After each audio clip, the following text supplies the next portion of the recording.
I think at a young age, we were really disconnected from the history. Like, we arrived here, we didn't really know who we were. It seemed like everybody was just struggling, the whole community, you know. We came to America in 75.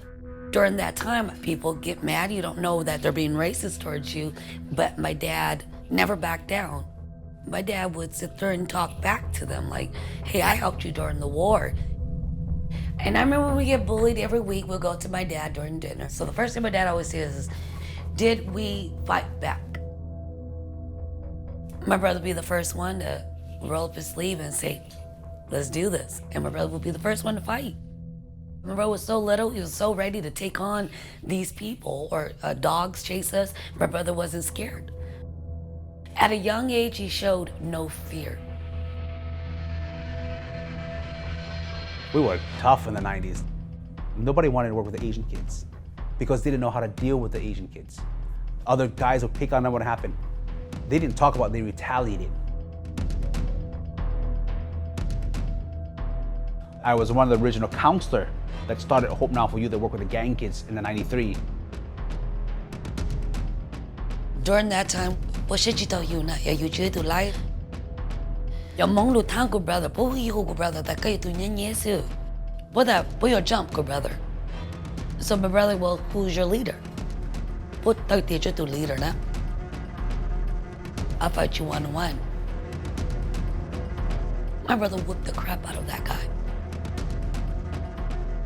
We've always fought different bullies, but we never fought our Hmong people. Come to find out, it was our neighbors across the street is different. So they all came to my parents' house, our house, and put chupato tupena. Like Gran Torino. That was during that time. Our life was just like that.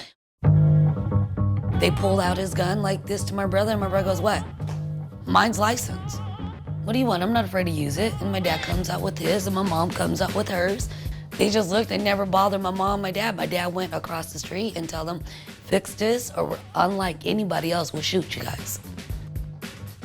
Bữa sáng thì tao tụi tôi sẽ cho nãy giờ chú ai chẳng là China yo, chỉ sao tầm lo. But my mom, my dad, chupato shile. They were not afraid. This is my house, my family. They didn't just shoot me up. So if you're talking about what defined him to start fighting, the Hmong people actually, I think, pushed him to say, I'm gonna go fight one-on-one. That's what makes you a man. Put myself out there during that time in the early 90s. There was so many Hmong men was labeled as not gonna do good with their life. He had to face like all of that adversity, negative stigmas that Hmong people have within ourselves. See, that ideology is stuck so hard in the Hmong culture. I feel like we can't break free from that. You know, to me, what made Ye the Bull Mo such a trailblazer is because he not only overcame that, but he became something else entirely. Reaching with that right hand, he takes a shot right in the thigh, and another shot in the head. You know, he wanted to make sure that we get our face out there. Hey, we have a history. We come from this country, we came with nothing, we're here to make something out of it. He really wants to empower our community, our young folks. He kind of saw big things for himself. And you know, he saw kickboxing as the way to achieve those big things for himself. But those big things were not just for himself. He seemed to have the mindset that he wanted to kind of blaze a path that others could follow. And crazy juice, they control many, like I am told.